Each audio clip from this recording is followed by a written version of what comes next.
Okay, so we've spent over 15 years running our investor club, written 13 books. A lot of our books are on Audible if you want to listen to them. One of our most recent books is Simple Millionaire Strategies. It's one of the only books written for 100 million plus net worth families. But there just isn't a great word for people worth over $30 million, unless you say ultra wealthy investor strategies. There's just not a single word for it. So anyone who's worth $25, $30 million or more would find this book highly helpful, and you can get it for free on our website, so you don't need to go buy it. We have this tool for any family offices in the room, and if you can't fill out the 67 fields on this free family office dashboard field, it kind of points you to what homework you have to do next. If you don't have certain types of tax strategies in place, if you don't have certain types of service providers, or if you cringe when you write down who your service provider is in a certain area, then you know you need to upgrade that to someone of family office quality now that you've had your exit, now that you're making 7 figures a year or much more. And so this is a free tool you can get from us as well. One of the points I want to make is that as a family office, you need to figure out what your strengths are, where you want to focus your energy, and really what game you want to be playing, because your background is different than the person sitting next to you at the table. It might be different than your father's if he created the wealth. And if you don't design the game board for yourself, then your wealth advisor will gladly design it, but they're probably going to get $200 every time you pass go. And he's going to be having more fun than you because you didn't design your own game. And so the point of a family office is to have control, have focus, have someone playing defense for you so you can focus on offense or the things you love, or focus on sitting on the beach if that's what you want to do after earning your money. So you need to customize everything to who you are and your values and your objectives and your goals. We don't have time to go into great detail on that, but a lot of families don't do that. And they think they either need to control everything or outsource everything, and it's usually a balance of the two, custom to who you are. So there are about 50 questions that we've come up with that you should ask yourself, or somebody should ask you before they design your game board. Otherwise, they're just designing the game board to collect money from you consistently. And if they haven't asked these questions, they're just selling you a platform that may be great for you by chance, but it's probably not customized to you. And so ask yourself these 50 questions. It doesn't cost anything. Again, all these ideas cost almost nothing and can save you 9 months of time working with the wrong firm, or $400,000 in fees, paying the wrong group to help you manage your money. So a lot of these things are free, but can save you a lot of time. I was at Dan Sullivan's house, and we were talking about the Boy Scouts, which I believe he was in as well, and we were talking about the Boy Scout oath, and I could rattle off all of these words without saying it out loud for 20 years. So I realized how brainwashed I was as a kid, in a good way, and how my 3 daughters, even though for some strange reason I guess girls can be in Boy Scouts now, I just wouldn't expect boys to be in Girl Scouts or vice versa, nothing against it, but my girls are not in Boy Scouts, so they're not being brainwashed in this good way.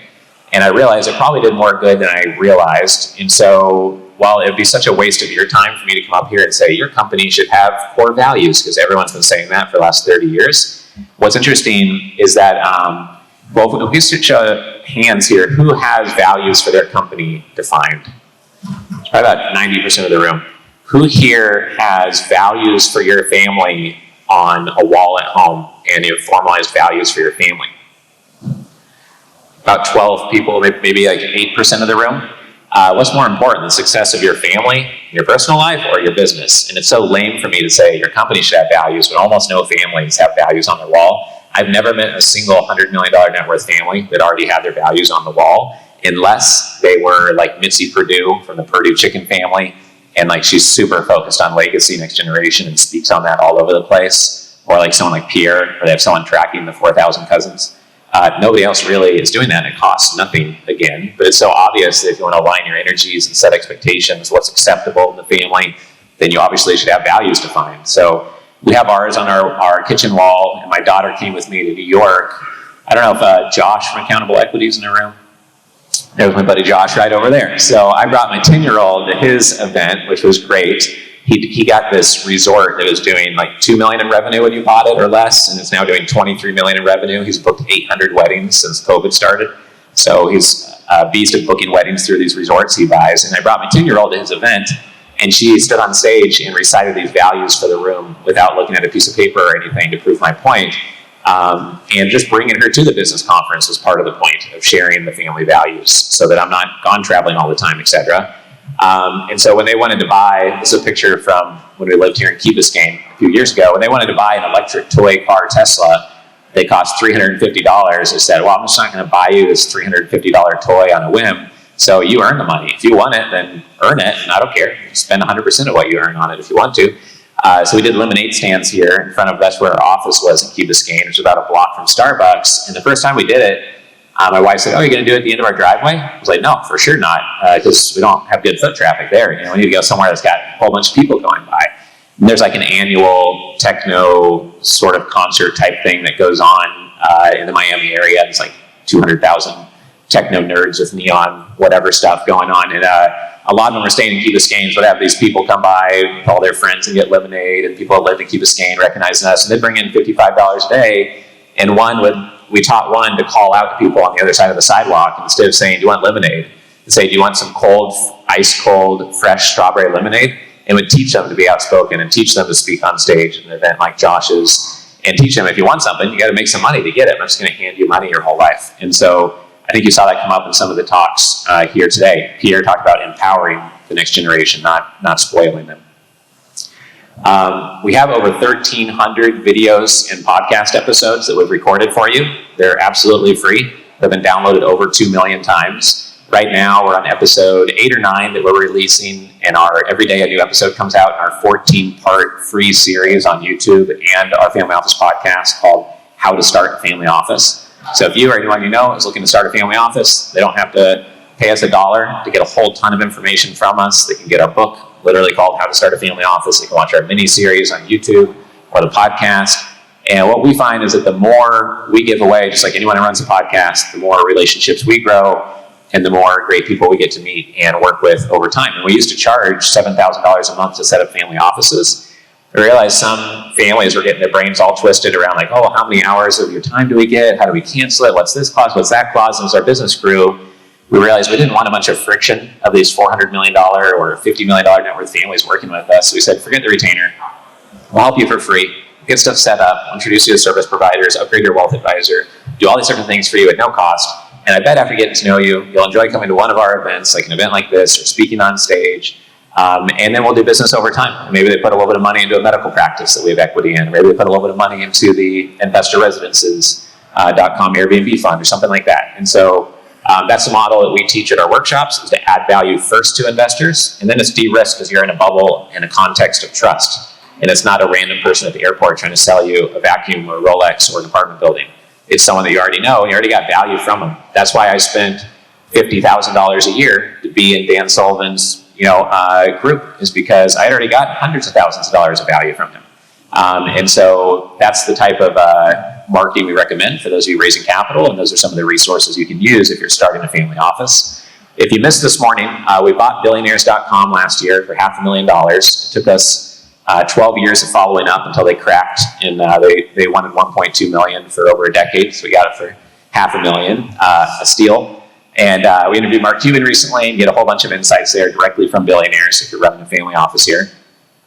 This is how the wealthiest families that stay wealthy and grow their wealth and have a good offensive game think about their wealth in my experience. Almost all of them think this way. They think about the brain trust that's playing defense for them.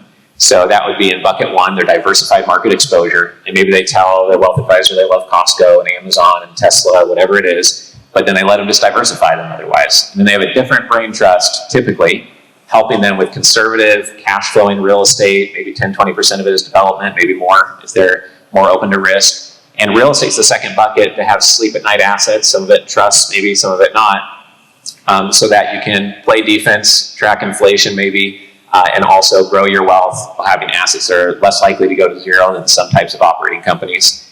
And then the third area is your operating business area. So in real estate, you may say, oh, I think Arizona, Florida, and Texas are good, and I love storage and senior living, or I love mobile home parks, whatever it may be.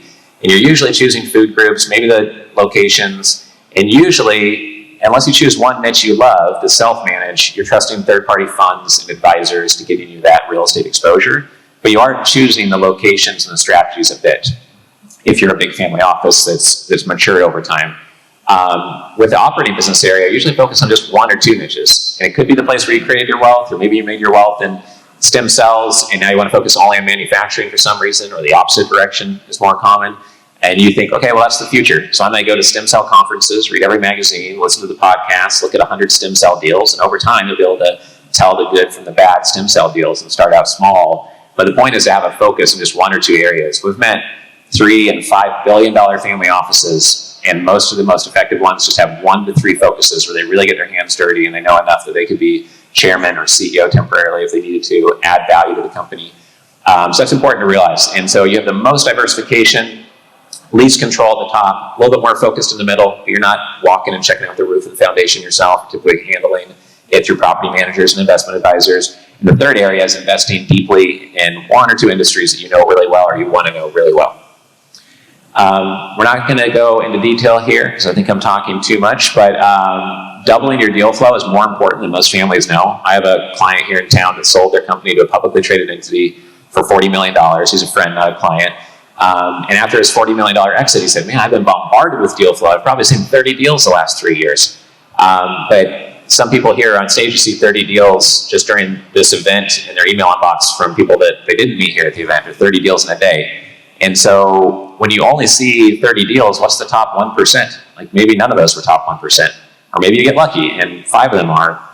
If you see thousands of deals or hundreds and hundreds of deals, you're more likely to see top 0.1% of deals. And so we help families figure out what should be their direct buy box, their direct investment buy box or strike zone.